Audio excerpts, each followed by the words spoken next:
Et les 10 équipes de F1 actuelles ont signé le nouvel accord Concorde. Elles sont toutes engagées jusqu'en 2025 au moins. Même Mercedes, donc, est engagée jusqu'à 2025. Les 10 équipes de Formule 1 resteront engagées dans le sport au-delà de la fin de cette année, après avoir signé un nouvel accord Concorde les engageant avec le championnat jusqu'à la fin 2025. Donc il y avait des rumeurs comme quoi Mercedes aurait pu quitter la Formule 1 après 2021, fin 2021 du coup, pour rester en gros jusqu'à ces règles actuelles. Mais non, elles resteront au moins jusqu'à 2025, c'est acté. C'est ce qu'a confirmé la FOM ce matin, alors que certaines équipes, McLaren, puis Ferrari et Williams, ont confirmé hier soir individuellement qu'elles avaient signé. Le précédent accord commercial expirait à la fin de cette saison et avait été négocié sous l'ère de Bernie Ecclestone. C'est donc le premier à être signé depuis que Liberty Media a repris les rênes du sport. Dans le cadre de cet accord, les 10 équipes ont accepté des conditions financières révisées qui remplaceront l'ancienne structure de revenus. Largement critiquée car elle accordait des bonus importants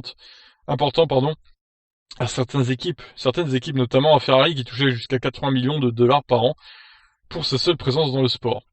Et en plus pour tricher avec le moteur, bouh Ferrari. Bon là je troll un peu mais bon, c'est un peu ce qu'ils ont fait quand même l'année dernière. Un communiqué de la Formule 1 indique ce matin que l'accord garantira l'avenir durable et à long terme de la Formule 1 et combiné avec la nouvelle réglementation annoncée en octobre 2019 qui entrera en vigueur en 2022 du coup, réduira les disparités financières entre les équipes, aidant à uniformiser les règles du jeu, créant des courses plus serrées en piste comme le souhaitent nos fans.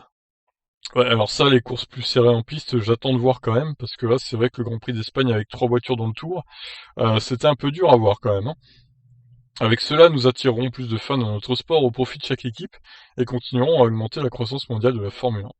Cette année a été sans précédent pour le monde et nous sommes fiers que la F1 se soit réunie ces derniers mois pour revenir à la course en toute sécurité comme en Chase Carey.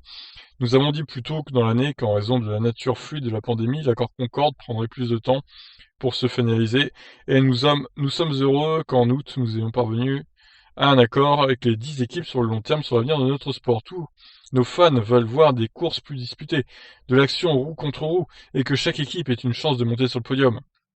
Oui, alors ça n'arrivera pas non plus, que chaque équipe ait une chance de monter sur le podium. Alors, c'est arrivé en 2012, les 7 premières courses, il y a eu 7 vainqueurs différents. C'est vrai que c'était pas mal, cette année-là, mais à mon avis, il y a très peu de chances que ça arrive de nouveau. Peut-être la première année de la nouvelle réglementation, et encore, c'est pas sûr.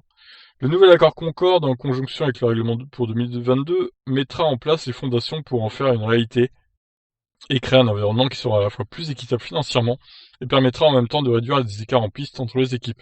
Le président de la FIA, Jean Todt, s'est également félicité que la F1 soit parvenue à une telle avancée pour son avenir.